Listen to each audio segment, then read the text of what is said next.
Bekicot merupakan salah satu hewan yang bisa ditemukan di tempat-tempat yang lembab, dengan ciri khas memiliki tempurung yang berfungsi untuk melindungi dirinya. Tempurung bekicot ini selalu menyertainya dimanapun hewan ini berjalan, seperti halnya yang juga terjadi pada siput dan kura-kura. Akhir-akhir ini ramai terjadi di masyarakat penjualan daging bekicot. Umumnya hewan ini dimasak dalam bentuk sate, sehingga lebih dikenal dengan nama sate bekicot. Masyarakat awam merespon fenomena tersebut dengan sikap yang berbeda-beda. Ada yang membeli dan mengkonsumsinya tanpa peduli apakah hewan bekicot ini halal ataupun tidak. Ada pula yang memilih untuk tidak membeli karena belum tahu status kehalalan hewan bekicot. Bahkan ada pula yang menganggap bahwa sate bekicot merupakan salah satu objek mata pencaharian tersendiri yang dapat mencukupi keberlangsungan hidupnya dan keluarganya. Sebenarnya, halal atau haramkah mengkonsumsi bekicot menurut hukum Islam? Bekicot dalam istilah Arab biasa dikenal dengan nama halzum.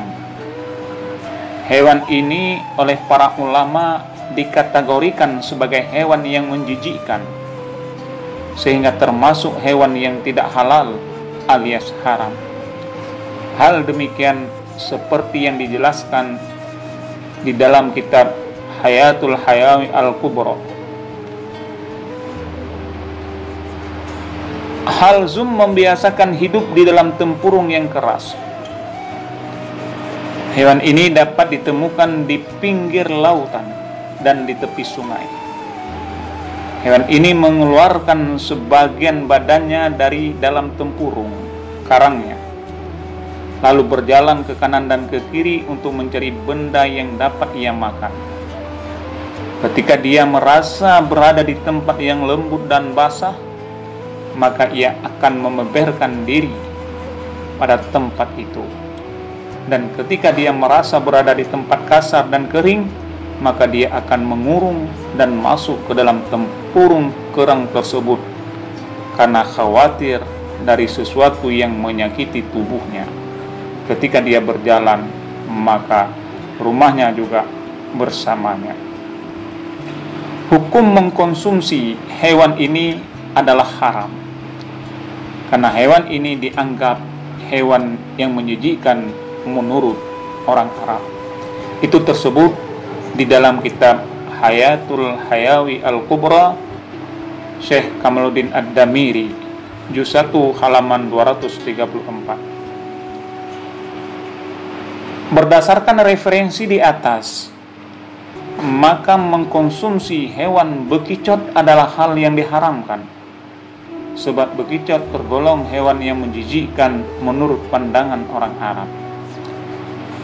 Meskipun sebagian orang ada yang menganggap bekicot sebagai hewan yang normal untuk dikonsumsi dan dianggap tidak menjijikkan, maka penilaian sama sekali tidak mempengaruhi terhadap keharaman mengkonsumsi hewan bekicot secara umum. Ketika hewan tersebut diharamkan, maka hukum menjual sate bekicot seperti halnya yang biasa terjadi di masyarakat juga merupakan hal yang diharamkan, sebab akan mengantarkan orang lain untuk melakukan keharaman. Artinya i'ana 'alal ma'siyat, berupa mengkonsumsi hewan yang haram dimakan. Pendapat di atas merupakan pandangan dalam mazhab Imam Syafi'i, seperti halnya yang dianut oleh mayoritas Muslim di Indonesia.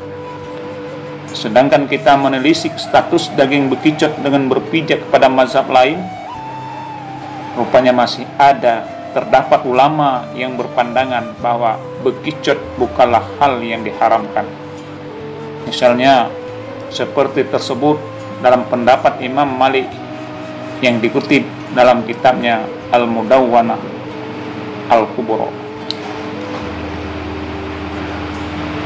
Imam Malik pernah ditanya tentang hewan yang ditemukan di tanah Maroko, biasa disebut dengan halsum, dan ini biasa berada di hutan belantara dan bergantung pada pepohonan. Apakah hewan ini dapat dimakan? Beliau Imam Malik menjawab, aku berpandangan hewan tersebut seperti jarat atau belalang. Jika diambil dalam keadaan hidup lalu diseduh atau dimasak, sehingga menurutku mengkonsumsi hewan tersebut tidak masalah. Sedangkan ketika ditemukan dalam keadaan mati, maka tidak boleh. Itu menurut pendapat Imam Malik. Namun meski begitu, baiknya begitu kita agar tetap berpijak pada pendapat mazhab Syafi'i seperti yang dianut oleh umumnya masyarakat di Indonesia.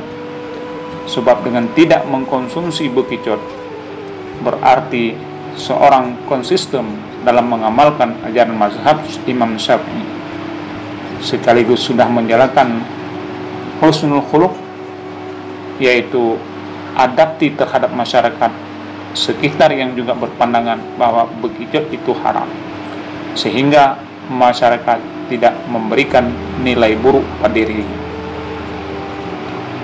Pendapat ulama yang memperbolehkan mengkonsumsi bekicot baiknya ditempatkan dalam tataran yang sesuai. Misalnya ketika dalam keadaan terpaksa, seperti tidak ada makanan lain selain hewan bekicot. Dalam keadaan mendesak tersebut, ia dapat berpijak pada pendapat di dalam mazhab Imam Malik seperti yang dijelaskan di atas. Wallahu a'lam.